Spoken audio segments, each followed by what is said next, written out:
Quiero comenzar contándote una historia que me sucedió a mí. Fue real, verídica. El año pasado, por ahí de noviembre, diciembre, no recuerdo muy bien, fue un viernes. Y resulta que todo el viernes había tenido un día extraordinario, me lo había pasado fantástico. Me tocó hacer un montón de cosas que me apasionan, es un privilegio que tengo, me dedico a lo que me apasiona. Me tocó dar clases, me tocó dar una charla, creo que hasta hice unas cosas de radio. Y para cerrar con broche de oro, el viernes de noche me tocaba dar una prédica en mi iglesia.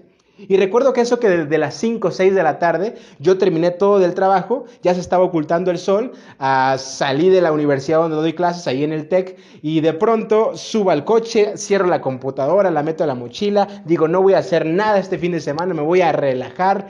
Has sentido ese sentimiento seguramente, ¿no? A lo mejor ahorita en cuarentena no estoy seguro, pero quiero que recuerdes cuando acababas la escuela el viernes o el trabajo y decías, ya no voy a hacer nada, qué rico se siente. Te subías al coche, al camión o caminabas, pero con un estado de paz, de tranquilidad, era lindísimo. Y así me subí al coche, puse música, iba cantando a más no poder, salí de la universidad y agarré hacia la derecha una curvita. Y resulta que mientras hice eso, tomé mi celular para cambiar una canción, no recuerdo, y de pronto sentí que el coche golpeó algo. Y me espanté porque dije, ojalá que haya golpeado algo y no a alguien. Me fijé por el retrovisor y no había ninguna persona ahí tirada. Lo bueno. Pero me di cuenta que el coche se empezó como a descontrolar, me saqué mucho de onda, me orillé literalmente y era una avenida larga, pasaba un montón de coches, la gente me empezó a pitar, yo no sabía qué hacer, me puse nervioso y de pronto me voy bien dando cuenta que una llanta está ponchada. Y nunca en la vida había cambiado una llanta. Mi papá la cambió muchas veces y yo lo veía hacer, pero yo nunca lo había cambiado. En la escuela nunca tomé una clase de cómo cambiar llantas. Ni en conquistadores, ni guías mayores me enseñaron a cambiar llanta. Entonces yo estaba muy nervioso, no sabía qué hacer. Recuerdo que hay una como cruz en la cajuela. Voy a la cajuela, saco la cruz para tratar de sacar los torniquetes, tornillos. No sé, te digo, no sé nada de eso. Entonces trataba de empujar, pero mis brazos no me daban para más. Y mientras estoy haciendo eso, a lo lejos caminando veo un tipo que nomás de verlo me cayó gordo el tipo, me cayó gordísimo. ¿Te ha pasado que nomás ves a una gente y como dice Cantinflas, hay gente que nomás de verlas te cae muy gorda?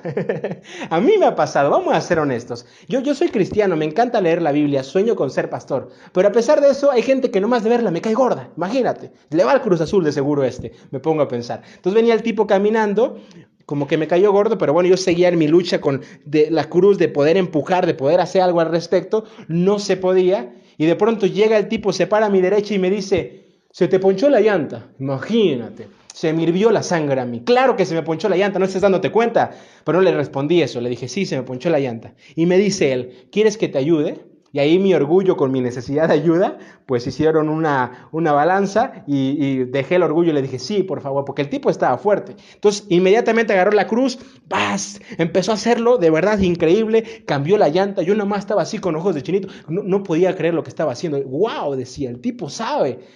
Terminó de cambiarme la llanta, le dije que si quería ray, me dijo que sí, me contó un poquito de él. Tenía familia, iba con sus hijos en ese momento, tengo entendido, y lo dejé cerca de su casa y yo me fui de ahí a la iglesia. Ya no alcanzé a dar la prédica, llegué tarde, alguien más me cubrió, pero recuerdo que me puse a pensar, ¿qué hubiese pasado si yo hubiera ido camino a la iglesia a predicar y a él se le hubiese ponchado la llanta? ¿Te hubieras parado, Gerson? Y la respuesta más honesta que me di fue, probablemente no lo hubiera hecho, porque tenía que llegar a la iglesia, tenía que llegar a predicar, no tenía tiempo para eso. Y en ese momento me di cuenta que ser espirituales no sirve de mucho si no somos bondadosos. Nuestra espiritualidad es inútil si no bendecimos a otros. Y el día de hoy quiero hablar de una historia improbable que trata de eso. Acompáñame con esta oración. Señor Jesús, gracias por lo que nos dices todos los días. Hoy háblanos a nuestro corazón. En Jesús decimos juntos, amén. La historia que vamos a tratar el día de hoy se conoce como la parábola del buen samaritano. Me encanta, es extraordinaria. Está en Lucas capítulo 10, versículo 25. Y la historia comienza así. En esto se presentó un experto en la ley y para poner a prueba a Jesús le hizo esta pregunta. Maestro, ¿qué tengo que hacer para heredar la vida eterna? Así comienza la historia. Y el contexto de esta historia es la siguiente. Jesús era una persona extraordinaria. Todo el mundo lo quería. Todo el mundo quería estar cerca de Jesús, abrazarlo, tomarse fotos con él. Por favor, si yo hubiera estado en los tiempos de Jesús, Señor, déjame una selfie contigo. Por supuesto, todo el mundo quería a Jesús. Pero había un grupo de religiosos, gente importante, estudiosos, que como que no le estaba cayendo bien Jesús, porque Jesús no había estudiado tantos años teología en la escuela como se hacía formalmente. Pero la gente lo amaba cuando él predicaba, la gente lo seguía. Y entre ese grupo de religiosos había un doctor en religión que se acerca a Jesús a hacerle esta pregunta. Quizá no con las mejores intenciones, porque el tipo probablemente decía, lo voy a poner a prueba, a ver si es cierto que sabe mucho de predicar y la Biblia. Y llega con esa pregunta, ¿qué tengo que hacer para heredar la vida eterna? Y es una pregunta que de por sí es un poco tonta, porque la pregunta es, ¿qué haces para heredar? No hacemos nada para heredar en realidad. Lo que tus papás te van a heredar, no vas a hacer nada para ganártelo, te lo van a dar por gracia, simplemente porque te quieren. Yo no tengo que hacer nada para que mis papás me hereden. Qué buena pregunta. Me hereden mi lavadora o la estufa, no tengo que hacer nada, simplemente me la voy a heredar y ya, por gracia. Los cristianos no tenemos que hacer nada para heredar la vida eterna, en realidad. No tenemos que ser buenas personas para heredar la vida eterna. Nos piden que seamos buenas personas en agradecimiento a la vida eterna que ya tenemos por gracia en Jesús. Pero el maestro en la ley quizá no lo entiende muy bien. Y Jesús es paciente. Y me gusta mucho la respuesta de Jesús. En el siguiente versículo dice así el mismo Jesús: ¿qué está escrito en la ley? ¿Cómo la interpretas tú? Me encanta la respuesta de Jesús porque lo que está diciendo es, mira, no me preguntes a mí. Jesús podía dar una respuesta con su autoridad 100%, pero en lugar de responder de esa manera, él dice, ¿qué está escrito en la Biblia? ¿Qué está escrito en la ley? Y lo que dice Jesús con esa frase es, el mensaje de la Biblia está bueno, no tiene ningún problema. El problema es la gente que dice saberlo y no practica lo que dice la Biblia. Yo no soy un experto, pero he leído la Biblia 2 veces, me encanta estudiarla, me encanta saber más de ella y me doy cuenta que el mensaje de la Biblia es lindo, habla de amor, habla de paz, habla de bondad. Pero muchas veces los que la leemos no lo llevamos a la práctica. Y creo personalmente que hoy en día el mundo está peleado con el cristianismo porque predicamos mucho, pero practicamos poco de lo que predicamos. Practicamos poco de lo que predicamos. Pero Jesús está diciendo claramente, el problema no es el mensaje, el problema no es la Biblia, el problema no es el cristianismo. El problema es lo que somos cristianos, que hacemos poco de lo que decimos que creemos. Ese es el problema. Y así Jesús comienza a revelar la verdadera religión. Y el día de hoy quiero compartir contigo 3 ideas clave para poder entenderlo mejor. El siguiente versículo dice de la siguiente manera, no te lo pierdas. 27.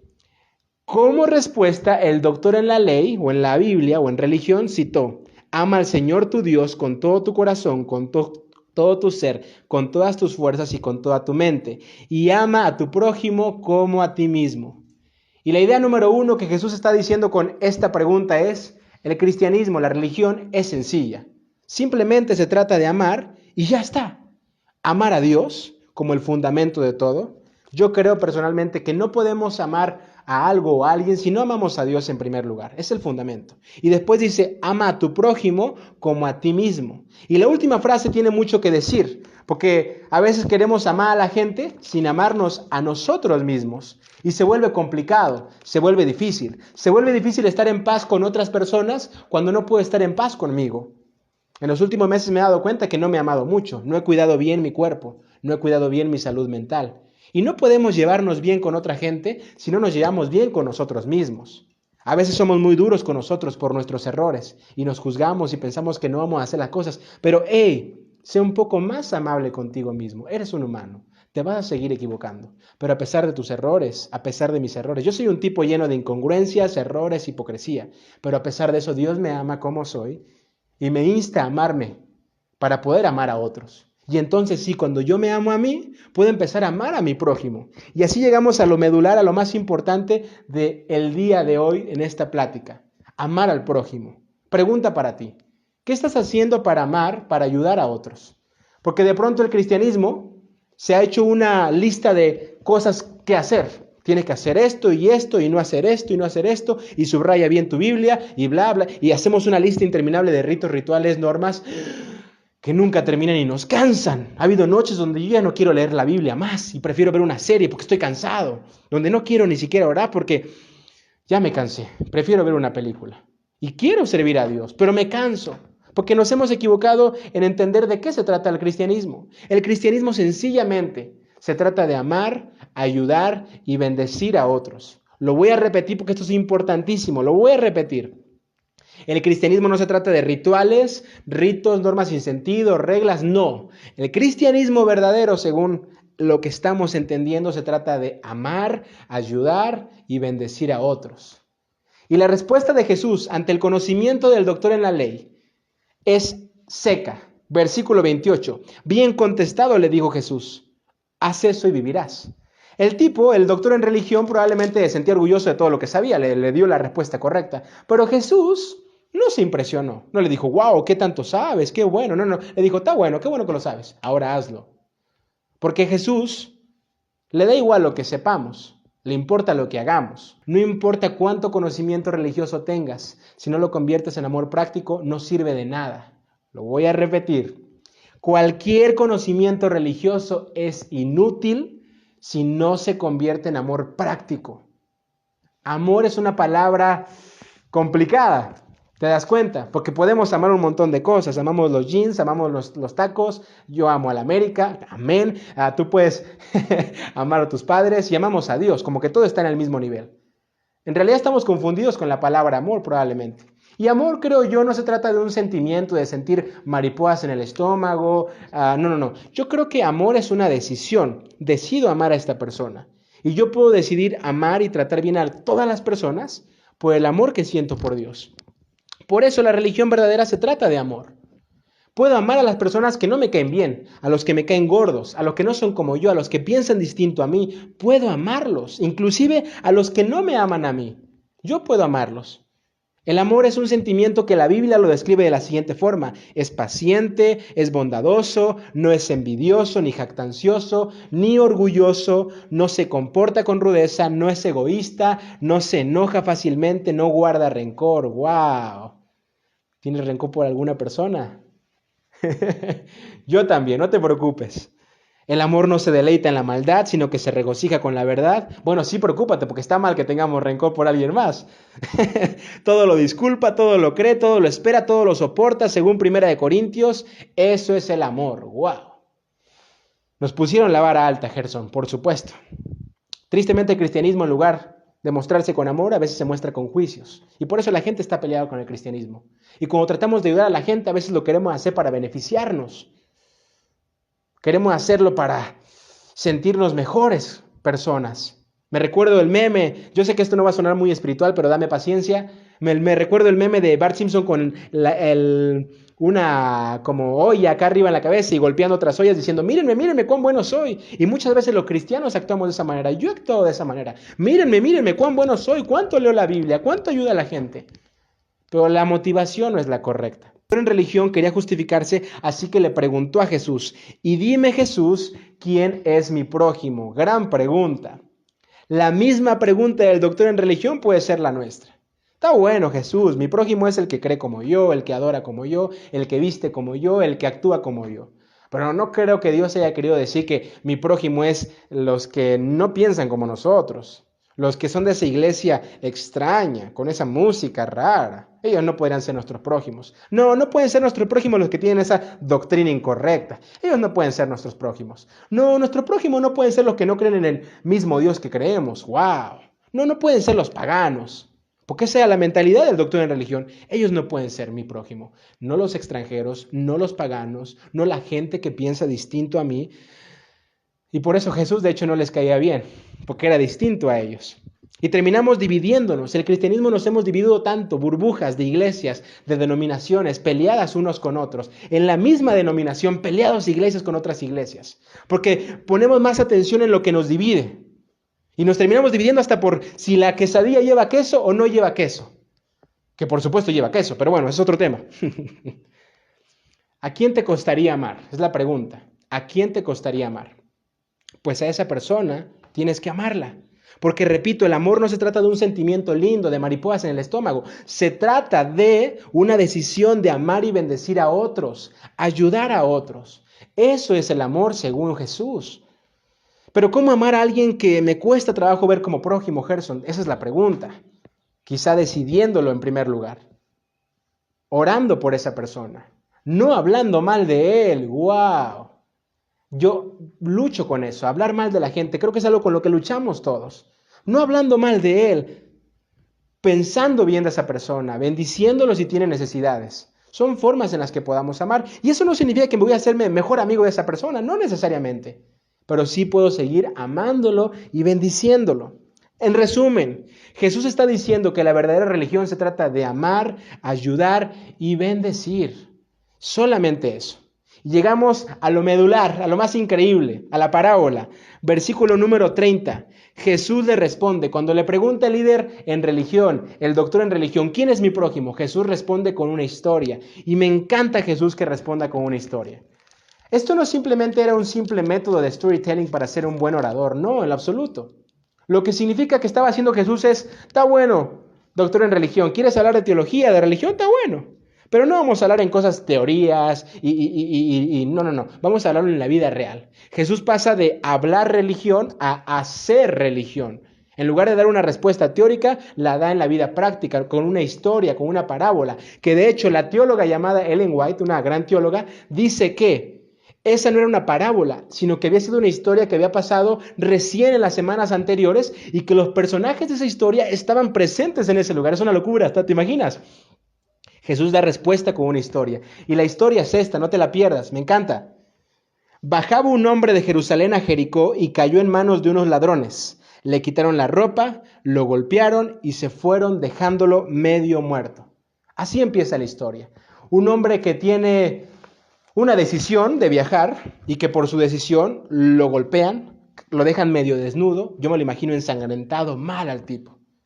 Pero probablemente lo que le pasó fue por decisiones que él tomó. Él pudo haber tomado una caravana o muchas cosas. A lo mejor tenía necesidad de hacer ese viaje, sí, no decimos que no. Pero por sus decisiones, él cayó y quedó como quedó. Y a veces nosotros queremos ayudar a los que creemos que merecen ayuda. Podemos ayudar al niño del orfanato, por supuesto. Pero no me pidas, Gerson, que ayude al tipo que acaban de meter en la cárcel después de hacer lo que hizo.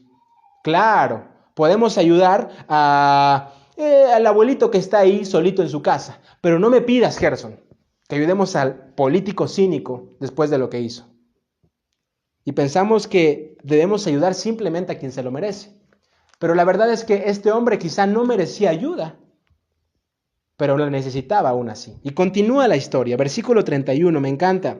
Resulta que viajaba por el mismo camino un sacerdote, quien al verlo se desvió y se siguió de largo. ¡Wow!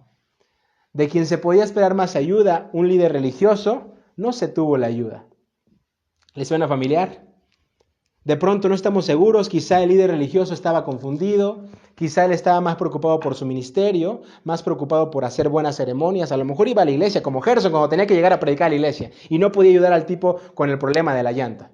A lo mejor le pasó eso al líder religioso. Estaba más enfocado en hablar religión que en hacer religión, en hablar del amor que en realizar actos de amor. Y eso nos puede pasar a cualquiera de nosotros dos. Y continúa el versículo número 32 también de la misma historia. Además del sacerdote, así también llegó a aquel lugar un levita y al verlo se desvió y siguió de largo. Y un levita es cualquier persona que disfruta decir que es cristiano en la actualidad. No somos sacerdotes, no somos pastores, pero somos parte de una iglesia, somos líderes en esa iglesia y disfrutamos decir. Pero no estamos exentos de no hacer lo que hizo el sacerdote. Podemos hacerlo. Pregunta para ti y para mí. ¿Cuándo fue la última vez que pudiste ayudar a alguien y no lo hiciste? Felicidades, fuimos unos levitas. Versículo 33, perdón. Aquí se pone la cosa buena. Pero un samaritano que iba de viaje llegó a donde estaba el hombre y viéndolo se compadeció de él. ¡Wow! Aquí la historia da un giro porque del que no se esperaba nada se obtuvo todo. Como que juega el América con el Cruz Azul y gana el Cruz Azul. Del que no esperaba nada se obtuvo todo. El samaritano es una palabra muy difícil en ese momento, porque el samaritano era un hombre completamente distinto a los judíos, costumbres distintas, dieta distinta, formas distintas. Tú puedes estudiar el Antiguo Testamento de la Biblia y te vas a dar cuenta que los samaritanos tenían las creencias de los judíos, pero las empezaron a mezclar con otras creencias. Y entonces empezaron a hacer doctrinas incorrectas. Y el samaritano era una persona con doctrinas incorrectas. Y entonces dice Jesús que el tipo con doctrinas incorrectas fue el que se compadeció del que estaba casi medio muerto. Se empieza a poner la cosa tensa con los líderes religiosos al escuchar ese comentario de Jesús. Pero escucha esto, no es que el samaritano fuera un santo. Su único secreto fue que dejó a un lado la indiferencia. Porque escucha lo siguiente, no tenemos que ser cristianos para dejar al lado la indiferencia, no. Tenemos que dejar la indiferencia a un lado para poder ser cristianos. Una conferencista que me encanta dice, si los cristianos que nos llamamos así actuáramos como tal, el mundo sería muy distinto. Por supuesto. ¿Qué puedes hacer para mirar a tu alrededor? ¿Qué puedes hacer para salir de tu burbuja? A veces estamos tan metidos en nuestra burbuja de nuestro estatus socioeconómico, nuestra denominación, nuestra colonia, nuestra escuela privada, pública, y no miramos más. Hace poquito a mis alumnos les dejaba una tarea y la tarea era entrevistar a una persona distinta a ellos, para que empezaran a salir de su burbuja y se dieran cuenta de la realidad, porque cuando vemos otras realidades, reconocemos necesidades y en ese momento podemos compadecernos de las personas. Solo de esa forma. Y llegamos al versículo 34, escucha lo que dice. Se acercó, le curó las heridas con vino y aceite y se las vendó. Luego lo montó sobre su propia cabalgadura y lo llevó a un alojamiento y lo cuidó. A ver, Gerson, otra vez léelo. Sí, está bueno. Sí dice, se acercó, le curó las heridas con vino y... A ver, ¿cómo que con vino? Con vino. Bueno, pero no tenía alcohol el vino. Bueno, no sé. Pero bueno, si iba a ser para esterilizar la herida, a lo mejor sí tenía alcohol. Pero ¿por qué andaba con alcohol el de este? ¿Para ayudar gente? Bueno, no creo que andes con alcohol para ayudar en la carretera a gente que veas casi a punto de morir. Yo creo que pues lo llevaba el vino para tomárselo. Pero con alcohol, pues no sé. Es que somos tan religiosos que cuando no es el método correcto, invalidamos la bendición. Somos tan religiosos que cuando no se utiliza el método correcto, invalidamos la bendición. No estás tú para saberlo ni yo para contarlo, pero junto con mi iglesia vamos a varios anexos durante los sábados. A mí me toca personalmente ir un sábado al mes a compartir pláticas y me encanta. Y el año pasado sucedió algo mágico. Alrededor de 10 chicos en el anexo, el centro de rehabilitación para drogas, se bautizaron ahí. Pusimos una tina chiquitita, todos tatuados empezaron a bautizar. No había ni siquiera acabado su programa de rehabilitación, pero fue una maravilla. Y de pronto escuché comentarios que decían que esos bautismos no valían, porque la gente no tenía la doctrina correcta, porque no sabían bien completamente la Biblia, porque no diezmaban, porque no tenían el método correcto. ¿Y quién te dijo que hay un método correcto? ¿Quién te dijo? Te lo dijo el Dios que habla a través de los truenos, pero también a través del siervo apacible. Te lo dijo el Dios que sana a la gente solamente con hablar, pero también con poner lodos en los ojos. ¿Te lo dijo ese Dios? Gracias a Dios que no hay un método correcto y que Él usa muchos métodos para hablarnos. A través del cielo, a través de un burro y a través de Gerson, que no es muy distinto al burro. Pero Dios tiene muchos métodos. Por el contrario, los cristianos nos dividimos por los métodos. Cuando muchas veces los métodos, queridos amigos, son irrelevantes para nuestra salvación. Y ya no digo más porque si no voy a terminarme enojando más. Y el siguiente versículo 35 dice así: al día siguiente sacó 2 monedas de plata y se las dio al dueño del alojamiento. Cuídemelo, le dijo, y lo que gaste usted de más se lo pagaré cuando yo vuelva. A ver. El tipo vendó al enfermito. Yo creo que se rompió ropa para vendarlo. Lo echó en su cabalgadura. El tipo tuvo que caminar. Se quedó toda una noche cuidándolo, se desveló. Le dice al dueño del hotel que le pague y que aparte le va a pagar lo que se gaste de más. No sé si te das cuenta, pero este samaritano está perdiendo dinero, tiempo y energía, porque ayudar es gasto en dinero, tiempo y energía. Entonces, ¿por qué voy a ayudar, Gerson? Bueno, porque la palabra de Dios, la Biblia también dice que si alguien afirma, yo amo a Dios, pero odia a su hermano, es un mentiroso. Pues el que no ama a su hermano, a quien ha visto, no puede amar a Dios, a quien no ha visto. Y también la Biblia dice en Santiago, si alguien se cree religioso pero no le pone freno a su lengua, se engaña a sí mismo y su religión no sirve para nada. La religión pura y sin mancha delante de Dios nuestro Padre es ayudar a los huérfanos y a las viudas en sus aflicciones y alejarse de la corrupción del mundo. ¿Por qué queremos ayudar si es cansado? Porque esa es la religión verdadera. Y el último versículo, yo creo que aquí el doctor en religión ya está enojado. ¿Cómo me dices, Jesús, que el samaritano fue el que ayudó? ¿Cómo no dices, Gerson, que el tipo que ayudó es el que andaba con alcohol? Es lo que dijo Jesús. Versículo 36. ¿Cuál de estos tres piensas que demostró ser el prójimo del que cayó en manos de los ladrones? Y yo me imagino al doctor en religión un poquito molesto que le dice, pues el que se compadeció. ¿Quién es nuestro prójimo? Nuestro prójimo es cualquier persona que necesita ayuda, aún y aunque no lo merezca. Tu prójimo, mi prójimo, es aquella persona que no merece ser nuestro prójimo. Y gracias a Dios que decidió ser Jesús nuestro prójimo, aunque tú y yo no lo merecíamos. Jesús ya decidió. Pero ¿qué vas a decidir tú acerca de los que van a ser tu prójimo? Y Jesús cierra esta historia con la frase, anda entonces y haz tú lo mismo. Porque lo que hemos hablado en estos últimos minutos no sirve de nada si no lo llevamos a la práctica. Anda entonces y haz tú lo mismo. Querido amigo, estoy seguro que el día de hoy puedes hacer algo por un familiar.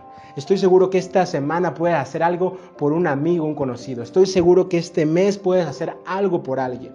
Pocas y sencillas cosas que podemos hacer. Te digo, personalmente hace 5 años, no estás para saberlo ni yo para contarlo, pero comencé a asistir a un DIF, a pasar tiempo con los niños de 2 a 3 horas cada sábado.